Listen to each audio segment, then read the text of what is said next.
Menanam harapan di halaman rumah. Hai teman-teman, assalamualaikum. Kembali lagi di video berkebun aku. Kali ini temenin aku yuk untuk ke kebun samping rumah aku. Di sini aku mau melihat dan cek tanaman sekaligus panen sayuran yang bisa aku panen. Berkebun di rumah itu sama aja menanam harapan di halaman rumah. Proses menanam dan merawat tanaman di halaman rumah dapat menciptakan ruang yang indah dan produktif, serta menciptakan ikatan dengan alam. Berkebun di rumah juga bisa menjadi cara untuk menciptakan lingkungan yang sehat secara fisik dan emosional, sambil memberikan kesempatan untuk belajar dan tumbuh. Oke teman-teman, sambil aku panen-panen, aku juga mau cerita tentang berkebun. Jadi dengan berkebun, aku bisa berdamai dengan diriku sendiri. Ya, sebelumnya aku tuh selalu menyalahkan diriku sendiri karena sarjana kok cuma jadi ibu rumah tangga, nggak sayang tuh sama ilmunya. Sekolah tinggi-tinggi, ujung-ujungnya di rumah aja. Mana katanya mau jadi orang yang bermanfaat. Pokoknya selalu saja menyalahkan diriku sendiri. Sampai akhirnya aku pisah rumah dengan mertua aku merasakan kegalauan ibu rumah tangga. Dimana kebutuhan dapur habis tapi isi dompet menipis. Belum lagi harga kebutuhan dapur itu yang labil banget. Kadang naik, kadang turun. Kalau pas naik itu harganya tuh kebangetan banget gitu.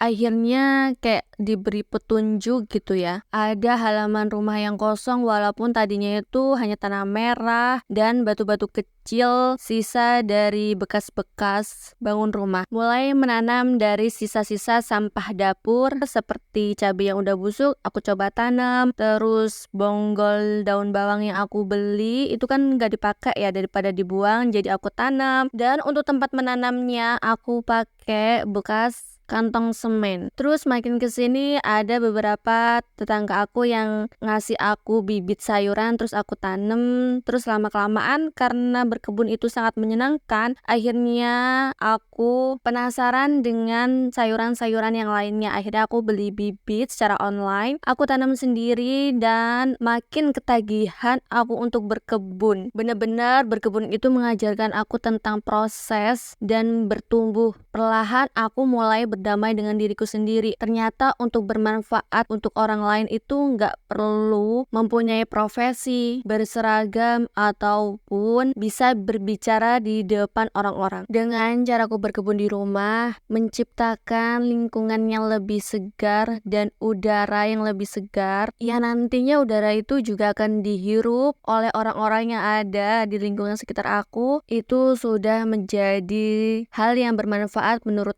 aku. Apalagi dari hasil panen ini nggak aku makan sendiri semuanya, ada sebagian yang aku kasih ke tetangga-tetangga aku. Dengan berkebun aku juga menjadi banyak belajar tentang cara menanam dan merawat tanaman, sehingga aku juga bisa sharing atau memberikan tips tentang berkebun aku di sosial media aku. Dan lama-kelamaan ada orang di sekitar aku yang mulai tergerak hatinya untuk mulai berkebun juga di rumah. Alhamdulillah ya teman-teman, selain aku merasakan hasil panen tanaman yang aku tanam, aku juga mendapatkan banyak teman yang satu hobi dengan aku di sosial media aku, mendapatkan sampel gratis atau endorse dan juga mendapatkan komisi. Hal-hal tersebut itu hal yang tak terduga bagi aku. Aku merasakan bahwa itu adalah rezeki yang tak terduga. Ternyata berkebun juga membawa banyak berkah. Itulah tadi sepenggal cerita tentang berkebun ya teman-teman. Sampai akhirnya aku udah selesai panen-panen di kebun aku. Kali ini aku panen kacang panjang hijau, kacang panjang ungu, oyong, dan juga ini aku panen jagung merah seperti ini teman-teman. Kalian pasti penasaran sama rasanya. Pokoknya tungguin aku buat ngolah hasil panen aku kali ini. Buat teman-teman semua, terima kasih ya sudah menjadi teman cerita aku kali ini. Buat teman-teman yang mau tanya-tanya soal berkebun, bisa komen di kolom komentar ya, atau kalian bisa kepoin sosial media aku yang lainnya karena di situ aku juga sudah berbagi tips sedikit-sedikit tentang pengalaman aku berkebun. Terima kasih buat teman-teman yang selalu ngasih semangat buat aku, yang sudah mendukung aku melalui like, komen, dan share-nya. Karena panen-panennya sudah selesai, jadi berakhir juga video aku kali ini. See you next video.